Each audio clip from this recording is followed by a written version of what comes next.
Maybe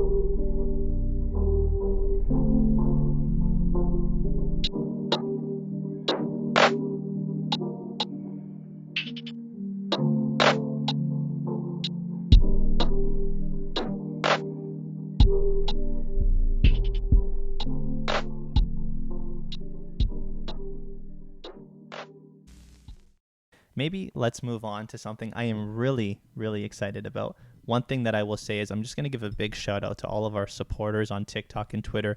It's really cool to see us growing pretty quickly, right? We're gaining followers by the day on TikTok. We're getting some really good conversation in the comment sections. And so we thought that with fantasy season coming to an end, we would kind of switch up a segment because obviously we can't do a fantasy segment anymore. Yeah. And we had a really good idea that every Tuesday we would post a TikTok video and ask our supporters to comment something on the video, asking us a question that maybe we would pick and bring up and discuss on the podcast, right? There were some really good questions that were asked, and we ended up choosing 2 of them. I'm going to ask you the first one, and then I'll give you my take after that. The question was, do you think Austin Matthews has a chance at winning the Hart, the Rocket Richard, and the Selkie all in 1 year? And let me just say this really quickly. I think 2 of these trophies are decided, so maybe I'll ask you to elaborate a little bit more on the Selkie, but give me your take on the question. I think the Rocket Richard, Draisaitl scored a hat-trick yesterday, so he's still within, he can still maybe catch him, but I think Matthews has that one pretty locked up unless he goes on a really long dry run, dry spell rather. I think the Hart, if he gets to 60 goals, and I think especially with Shesterkin's less amazing play down the stretch, I think recency bias is going to play a huge role. I think he's got a really good shot at winning that as well. I don't think you can lock him in for any. I don't think you can lock him in for that because that's a voting award. But I do think he's, a pretty strong contender for that. When it comes to the Selkie, I'm just happy that people are talking about him in the Selkie because it shows that maybe he's not worthy of winning, and I'll elaborate on that later. But it's a testament to how much he's developed his game. It's not often that you hear about the guy leading the league in scoring also being very good defensively, and that's objectively what Matthews has become. So now that I've said that, I don't necessarily think he'll win the Selkie because I think we'll agree on this one, is that there is one clear favorite for the Selkie this season, and that's Patrice Bergeron, who at 36 seems to never age, who's always seems to be an elite hockey player. And I think a lot of conversation about the Selkie is interesting because people define the Selkie differently sometimes. And some people define it as the best purely defensive forward that doesn't take into account offense, and some define it as the best two-way player. So you need to have a bit of both. But the NHL defines it as the player that, quote unquote, the player that best excels in the defensive aspect of the game. And by that logic, the offense doesn't matter as much, or it shouldn't, quite frankly. Mm-hmm.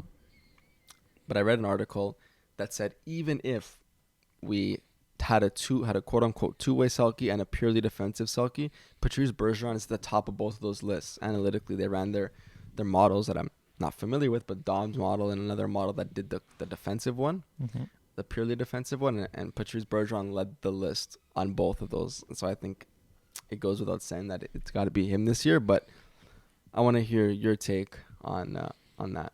Yeah, really quickly, Austin for Hart, Austin for Richard, Bergeron for Selke.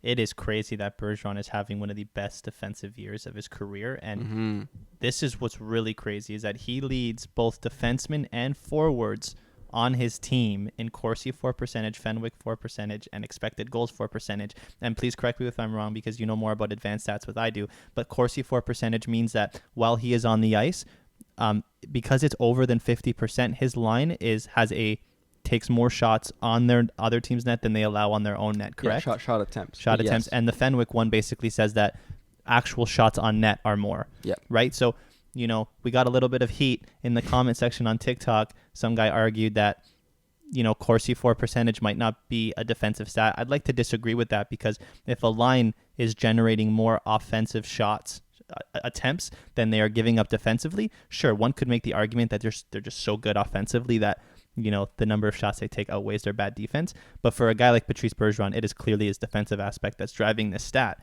It is crazy that usually guys like Pastrnak and Marchand beat Bergeron every single year in these percentages, but that is not the case this year. We saw Jay Fresh posted a crazy stat from Top Down Hockey saying that the Bruins with Patrice Bergeron on the ice have been one of the best lines since 2007, and literally every single defensive stat, beating the 2007-2008 Detroit Red Wings, crazy defensive teams. Wow.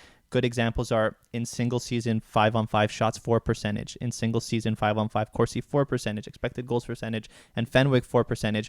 Patrice Bergeron is at the top of all 4 of those lists from any player since 2007.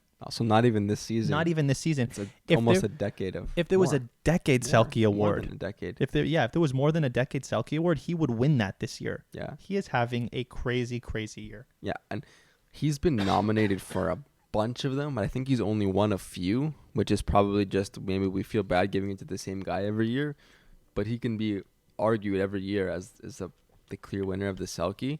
And if people want to get on us for having Corsi 4%, which you're right, it can be, if you take it into context, it can be a defensive stat. But I'm talking about shot suppression at 5-on-5. He has the lowest in the league, and among the top 10 in sort of this court of the Selke model, he also had the lowest goals for percentage per 60. So lowest shot suppression and one of the lowest goals against per 60 rather. Two purely defensive stats. Which is incredible. Wow. Yeah. So now the question becomes, who can compete with him? And not even who can compete with him, who gets on the ballot list? To answer this question that we were asked, does Austin Matthews get votes?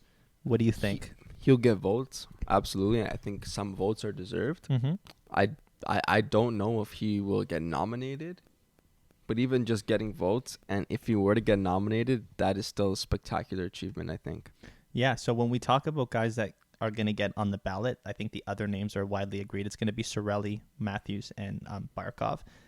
When we look at Austin Matthews, the only place he kind of compares himself to Patrice Bergeron is that him and Bergeron are the only 2 players in the league that are in the 99th percentile of forwards when it comes down to shutting down their competition in terms of shot suppression, like you said. Yeah. It's just crazy to see a 65 goal scorer in Austin Matthews, don't want to jinx him, but he might get there. Hopefully. Be in the 99th percentile of defensive metrics. It's so awesome to finally see that all the UFR talk about Austin Matthews not only being good at one end of the ice is finally coming true.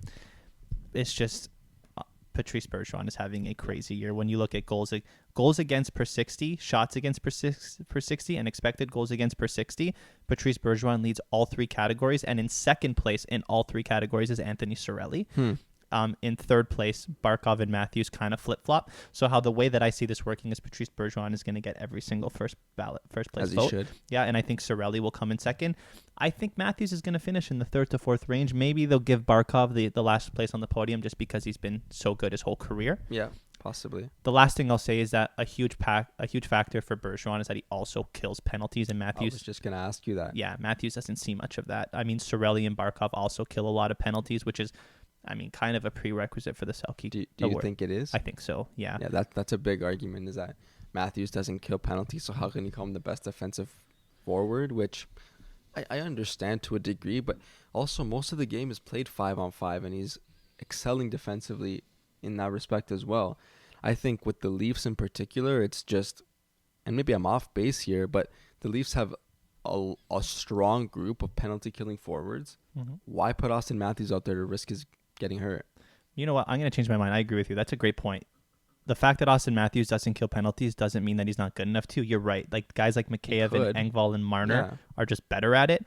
Matthews has faced injuries in his past. Why expose him to possibly taking a block from Shea Weber at the top of the circle and being out for the year? Yeah, and listen, if the penalty kill is a prerequisite for the Selke in the voters' eyes, then you know what? Fine. I'd rather him not play the penalty kill and be healthy than have to block shots for votes. I think Austin Matthews at some point in his career wins the Selke, but I think that happens once Bergeron is retired. Yeah, I don't think Bergeron is going to be a front runner until he retires. But I've actually, funnily enough, on a little bit of a side note here, I've heard that he might retire this year. His contract's up. That would be amazing for the Atlantic Division. Yeah, it would. It would be. I have a feeling he's gonna get swayed into signing back, but I've heard there's a serious potential that he might not come back at 36. He's had a crazy career. He's had some pretty serious injuries as well. Maybe he calls it quits at 36. Maybe.